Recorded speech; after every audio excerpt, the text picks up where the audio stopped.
एका ठिकाणी एका गावामध्ये दुपार झालेली होती, भर दुपार झाली होती। आजूबाजूच्या परिसरामध्ये कोणी नव्हतं आणि त्या घरामध्ये एक महिला होती आणि ती गिरणी चालवत होती। आता गिरणी चालवत असताना दुपारच्या पाऱ्यामध्ये कोणी नसतं, सगळं काही शांत असतं। तेवढ्यात त्या ठिकाणी एक व्यक्ती त्या महिलेकडे येतो आणि त्या महिलेला घेऊन बेडरूममध्ये जातो आणि त्या महिलेसोबत नको ते कृत्य करण्याचा प्रयत्न करतो आणि तिच्या कानामध्ये बोलतो की तू सुद्धा माझ्या बायकोसारखीच आहेस, मी तुझा सांभाळ करतो, तुला काहीही अडचण येऊ देत नाही आणि ही गोष्ट जर कोणाला सांगितली तर मात्र काहीतरी वाईट घडेल, अशी धमकी तो पुरुष त्या महिलेला देत होता। ती महिला शांतपणाने ऐकून घेत होती, कारण की तो जो पुरुष होता तो बाहेरचा इकडचा तिकडचा व्यक्ती नसून त्या महिलेचा सासराच होता। पण मात्र सातत्यानं हा प्रकार घडलं होतं एक धक्कादायक प्रकरण, धक्कादायक घटना।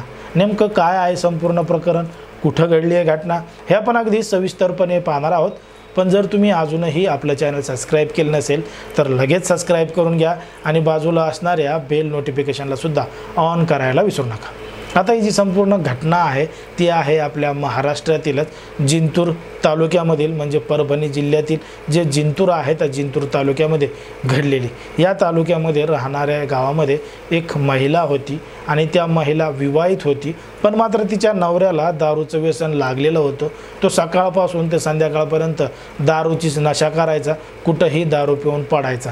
मग आता नवरा दारू पिऊन पडतोय, नशेच्या आहारी गेलेला आहे, काहीही कामधंदा करत नाही, म्हणून त्या महिलेचं घरसुद्धा चालत नव्हतं।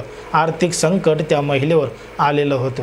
आता महिला एकटीच राहतीये, काय करेल काय नाही, म्हणून तिचा जो सासरा आहे त्या सासऱ्यानं त्या महिलेला पिठाची गिरणी टाकून दिली होती आणि पिठाच्या गिरणी टाकून दिली की तिचा व्यवसाय चालेल, ती थोडीफार कमाई करेल, तिचा उदरनिर्वाह होईल, अशी भावना त्या सासऱ्याची होती। आणि सासऱ्यानं गिरणी घेऊन दिल्यामुळं ती सूनसुद्धा आनंदी होती, खुश झालेली होती।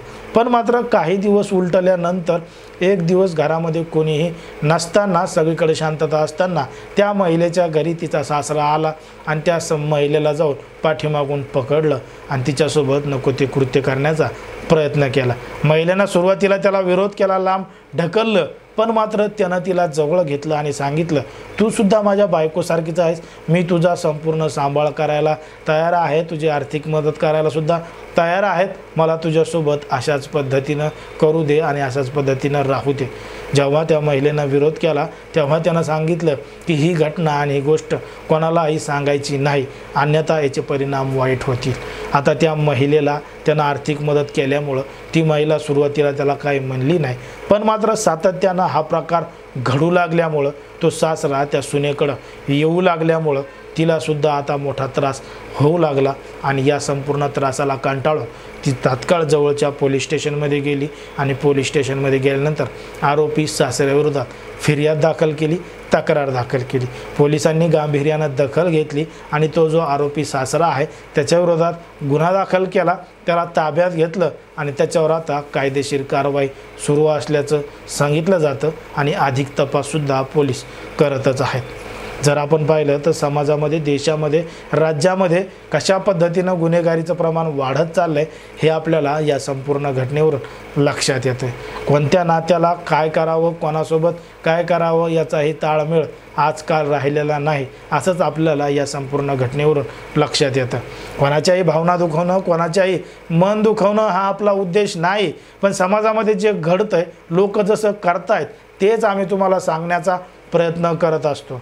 एकंदरीत अशा पद्धतीचे जे प्रकरण घडतायत त्याच्यावर तुम्हाला काय वाटतं हे अगदी स्पष्टपणे कमेंटमध्ये सांगा आणि अशाच पद्धतीचे नवनवीन व्हिडिओ पाहण्यासाठी आपल्या चॅनलला लगेच सबस्क्राईब करून घ्या।